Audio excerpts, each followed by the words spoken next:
Enervon C plus, bikin sehat plus kuat.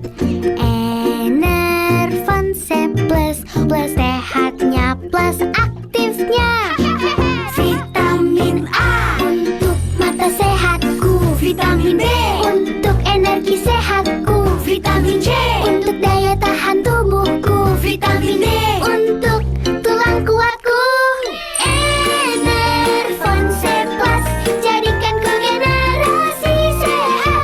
Enervon C plus, jadikan ku generasi kuat.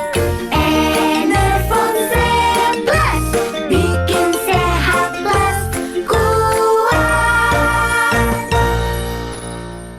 Diproduksi oleh PT Darya Varia Laboratoria Tbk untuk PT Medifarma Laboratories. Baca aturan pakai, baca peringatan.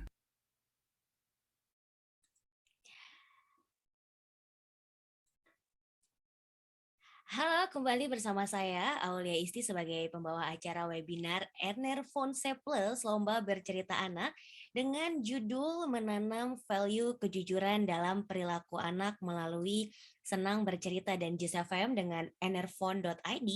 Ini sudah melaksanakan lomba bercerita anak melalui media Instagram dan kita sudah memilih pemenangnya. Dan saat seminar webinar itu, kita sedang membahas tentang menanamkan value kejujuran dalam perilaku anak melalui Senang Berbicara bersama Syafrida Fitria Aulia, MPSI Psikolog. Nah, ini ada 3 pertanyaan yang kita keep untuk dibahas langsung nih sama Mbak Syafrida.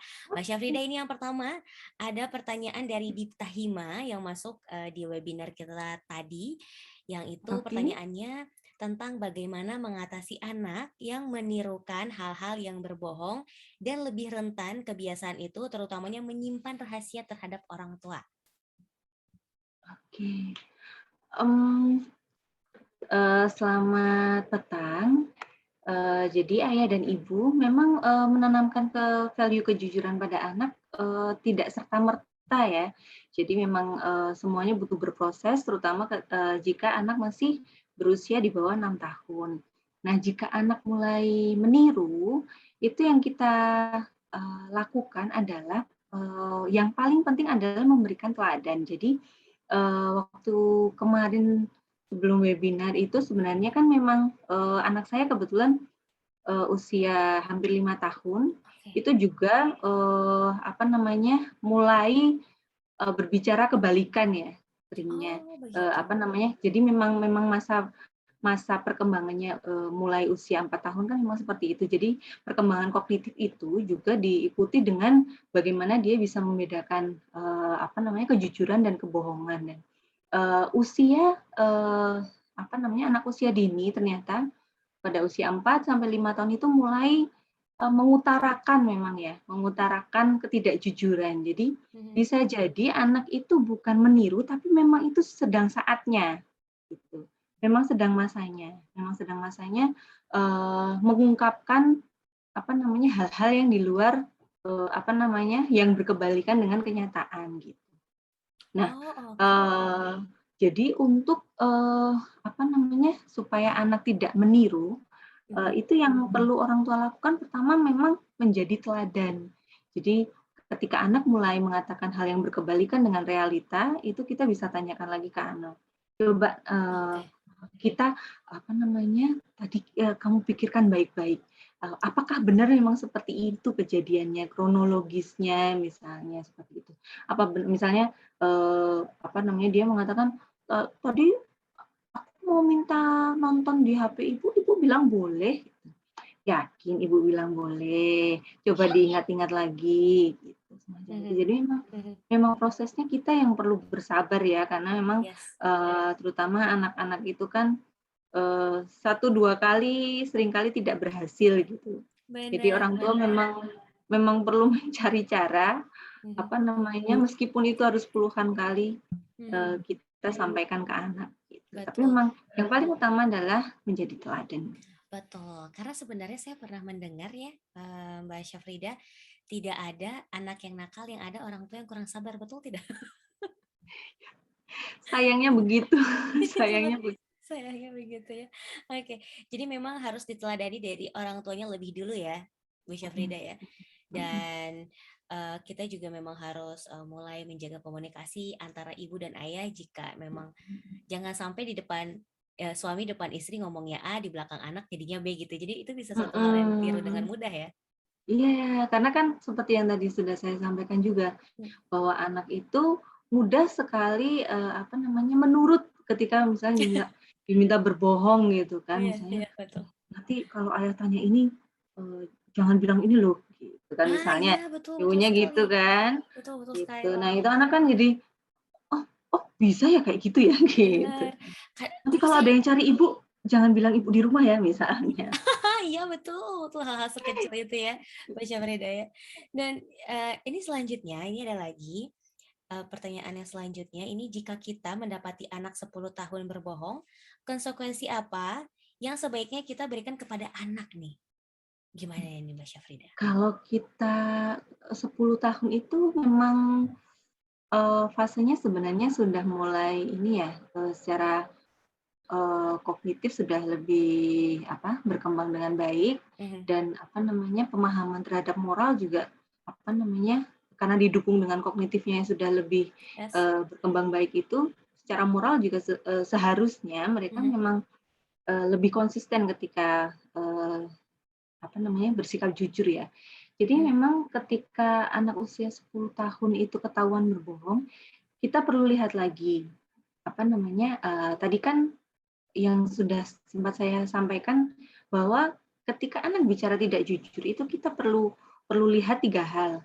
Apakah ketidakjujuran itu sifatnya impulsif? Impulsif itu artinya, ketika, apa namanya, terlintas di benak langsung bicara. Misal misal seperti kita, buka-buka marketplace gitu kan, apa Mhm. namanya, oh lihat ada diskonan langsung beli. Nah, maksudnya, jadi, dorongan untuk bertindak spontan tanpa dipikir itu Oke. besar sekali, itu impulsif namanya. Oh, oke.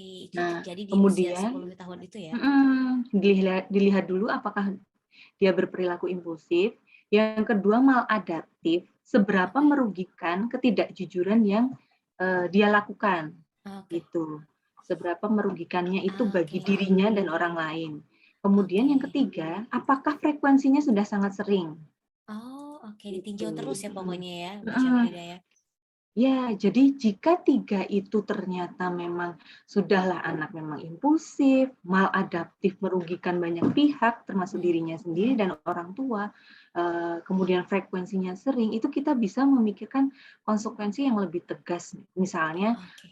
apa namanya, tergantung tergantung ketidakjujuran yang, anak sampaikan. Tapi misalnya memang, apa namanya, memang sebatas, apa namanya, sebenarnya bukan bukan berarti kita mewajarkan ketidakjujuran ya, tapi lagi-lagi apakah dia sedang melindungi sesuatu misalnya, karena kan Mhm. 10 tahun ke atas sudah mulai, apa namanya, motivasi diri untuk bicara tidak jujur itu kan lebih karena orang lain ya. Jadi kita, eee, lebih banyak sebelum kita memberikan konsekuensi itu saran saya lebih baik adalah kita mau mendengarkan dulu penjelasan anak, gitu. Oke. Jadi karena ketika kita mau mendengarkan penjelasan anak, anak kan merasa, "Oh aku nggak dihakimi loh sama orang Iya, tua. Oh benar. kayaknya aman nih aku bicara sama Setuju. sama ibu," gitu kan. Mhm, Jadi mhm. anak sudah mulai aman dulu baru dia akan, mengutarakan kejujuran. Jadi sebenarnya, jika 3 hal itu dalam porsi yang aman, yang perlu kita lakukan pertama kali adalah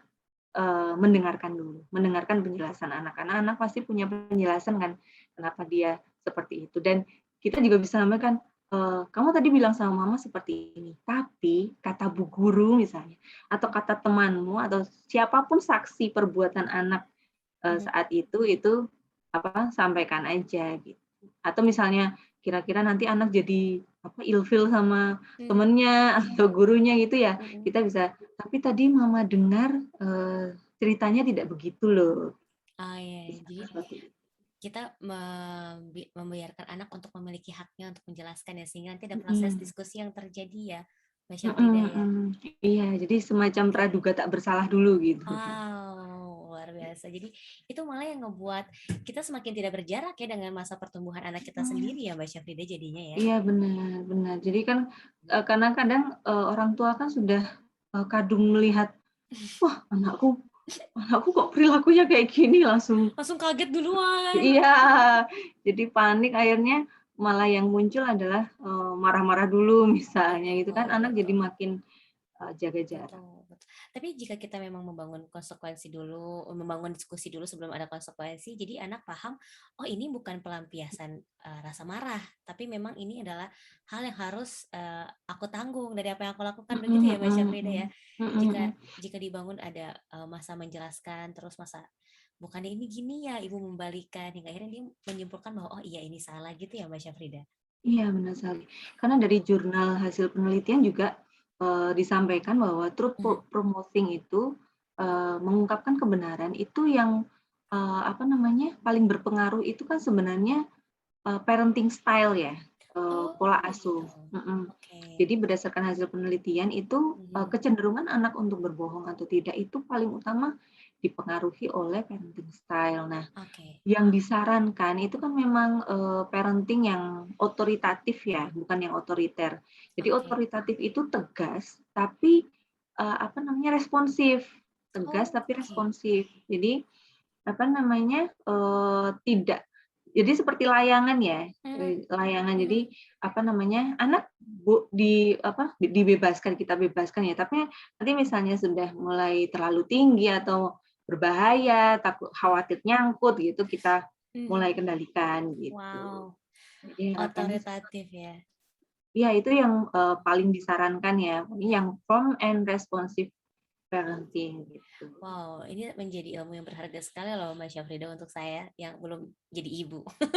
Tapi saya jadi teredukasi banyak untuk mengerti fase anak-anak sesuai usianya masing-masing dari mulai ke 4, ke 6, 6 ke 10 begitu. Dan yang tadi pertanyaannya dari Dia Moira dan selanjutnya ini pertanyaan terakhir Mbak Syafrida dari desiaris.aizara. Ini cukup panjang, saya bacakan dulu.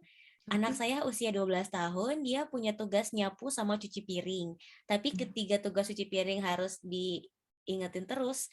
Kalau nggak diingetin, nggak dilakukan. Apa yang sebaiknya saya lakukan ya? Membiarkan dia mengingatkan terus? Atau kasih denda atau hukuman ketika dia tidak mengerjakan? Atau ada saran lain, Bun? Nah, gimana ini, Bun Syafrida? Jadi usianya sudah 12 tahun ya? 12 tahun itu berarti beranjak remaja.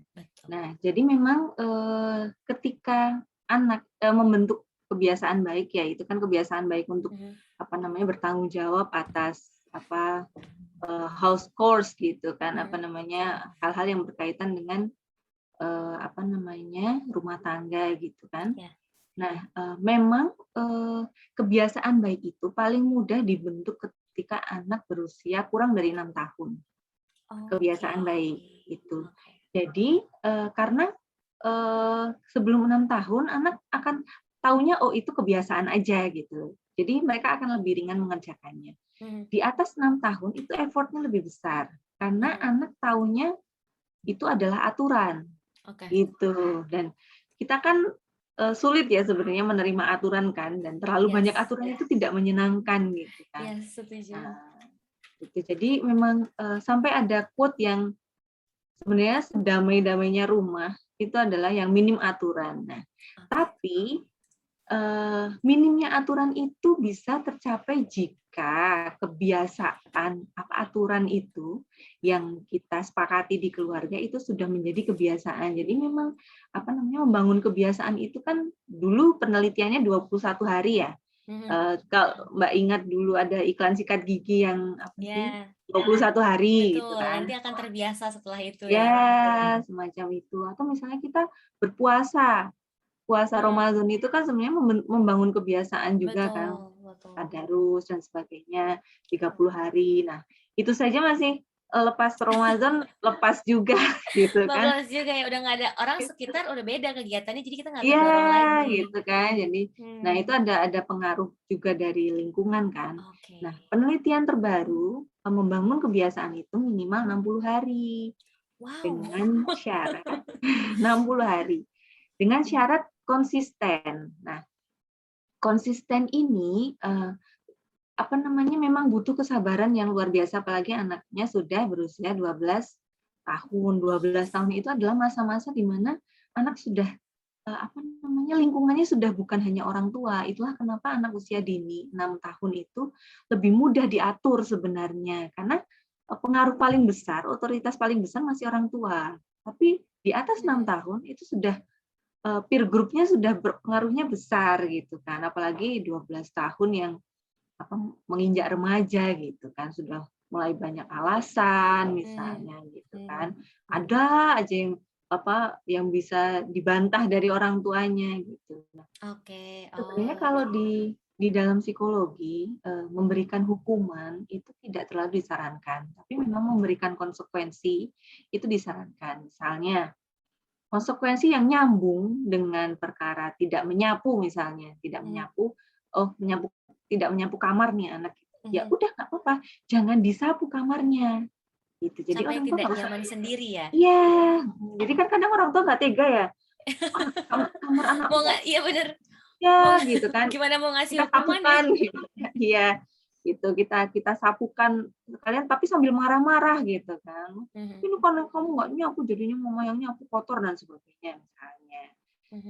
Jadi saran saya konsekuensinya adalah ya sudah, kamu terima saja kamarmu berantakan nggak karuan, mama nggak akan masuk ke kamarmu gitu kan. Jadi nanti kalau misalnya ada kecoa, ada tikus dan sebagainya itu udah tanggung jawabku sendiri gitu kan. Lalu misalnya mencuci piring gitu kan, mencuci piringnya sendiri gitu.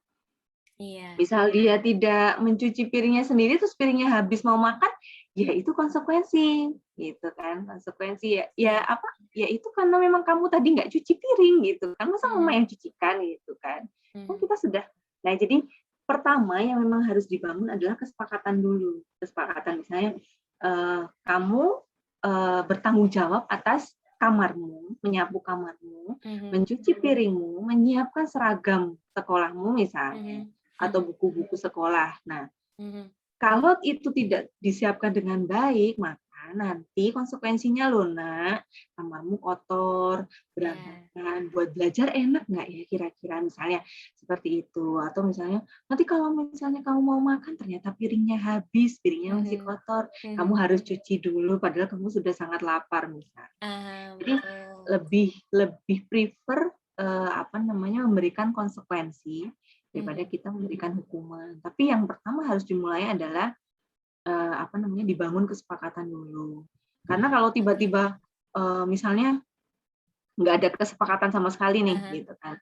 Jadi nggak ada konsekuensi apapun, terus tiba-tiba kamu kok nggak cuci piring? Loh, emang kalau nggak cuci piring kenapa? Kan kita tidak pernah bersepakat apa-apa, Bu. Benar. Terus gitu. Hidupku kan aturanku, wah udah gitu ya biasanya. Iya, gitu kan jadinya. Jadi memang prefer itu dulu, bangun kesepakatan, baru konsekuensinya akan mengikuti. Tapi konsekuensi yang sejalan. Jadi misalnya kalau anak nggak mau nyapu terus nanti kamu nggak boleh main game loh, itu nggak nyambung. Iya, gitu. betul sekali. Jadi kan apaan sih nggak masuk akal gitu ya. Iya, gitu kan. Kamu nggak boleh nggak cuci piring terus. Kamu nggak boleh nonton film loh akhir pekan ini, gitu kan. Nggak nyambung ya, nyambungnya kemana gitu. Betul, karena mungkin pengennya langsung dituruti kan, karena itu hal yang dia senangi banget ya kalau ibu-ibu biasa. Kayaknya kalau misalnya nggak nonton ini pasti dia lakuin biar nonton gitu, padahal ternyata itu yang ngebuat dia nggak ngelihat manfaatnya dari menyapu itu sendiri, hingga akhirnya tidak ada kesadaran yang dibangun ya secara dini gitu ya. Mbak Syafrida, wow, ini sangat. Tapi bukan berarti kita nggak boleh kadang kan orang tua memang ini ya, saking lelahnya, saking ngeyelnya anak mungkin, jadi akhirnya yang keluar itu ya sesekali tidak apa-apa, tapi nanti kita perbaiki lagi kesepakatan yang lebih lebih nyambung dengan apa yang lebih nyaman dengan apa yang memang tujuan dari menerapkan perilaku itu apa.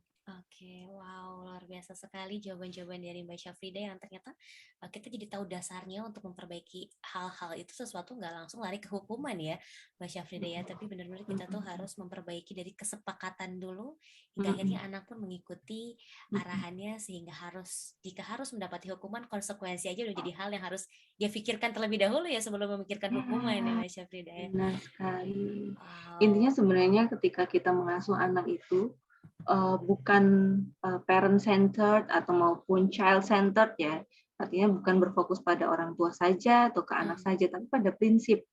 Fokusnya pada prinsip. Jadi kita memang perlu membangun nilai dan visi misi dan menetapkan prinsip-prinsip yang memang disepakati ya. Dan prinsip itu memang kadang kan kita menganggap bahwa parenting itu ya sudah kita jalani saja gitu kan, padahal segala hal di dunia ini kan sebenarnya punya panduannya ya, punya ilmunya gitu.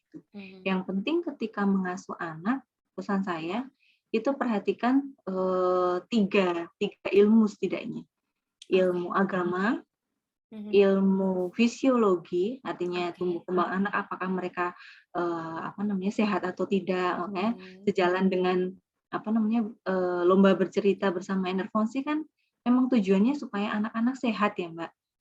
Karena anak yang tidak sehat kan memang akan sulit mencapai tujuan-tujuan akademis gitu kan. Bahkan untuk kalaupun tidak bertujuan akademis pun mereka juga misal sakit-sakitan gitu kan. Untuk sekolah juga butuh effort yang lebih gitu kan. Jadi sulit fokus dan sebagainya gitu kan. Jadi memang yang itu juga salah satu hal yang penting diperhatikan. Fisiologis, kesehatan, kemudian yang terakhir psikologi. Oh gitu ya. Jadi itu ada satu lingkaran yang kuat ya. Dari agama, fisiologis, kesehatan, dan psikologi. Oke. Minimal sekali 3 itu. Jadi karena memang ya sama seperti ketika kita beragama, kita kan punya panduan tertentu ya. Jadi kalimat yang jika suatu urusan diserahkan pada yang bukan ahlinya maka tunggulah kehancurannya gitu kan Mbak. Ya betul. Sebenarnya itu tidak hanya berlaku untuk pemimpin ya, tapi bagi orang tua juga. Betul Mbak Syafrida. Makanya tidak salah nih Enerfonse ini mengadakan webinar bersama Mbak Syafrida Fitri Aulia MPSI psikolog. Jadi ini ngebuat kita semakin terbuka tentang menanamkan value kejujuran dalam perilaku anak melalui senang bercerita. Dan senang juga Mbak Syafrida kita sudah menjawab semua pertanyaan yang masuk di acara webinar Enerfonse Plus selama bercerita anak ini. Dan saya ucapkan terima kasih sekali untuk jawabannya. Saya juga terima kasih banyak sudah dipercaya untuk mengisi webinar kali ini. Termasuk saya mohon maaf sekali jika banyak kesalahan dalam penyampaian maupun dalam informasi keilmuan yang saya bagikan pada ayah dan ibu semuanya. Semoga yang sedikit ini bisa membawa manfaat yang lebih baik, membawa kita menjadi orang tua yang lebih sadar, lebih paham ketika mengasuh anak. Happy parenting. Happy parenting tuh, terima kasih Mbak Syafrida. Kalau gitu 3 penanya tadi mendapatkan hadiah spesial dari enerphone.id. Jadi nanti kita akan umumkan di Instastory dan selamat melanjutkan aktivitas. Terima kasih sudah meluangkan waktunya. Terima kasih banyak Mbak Aulia.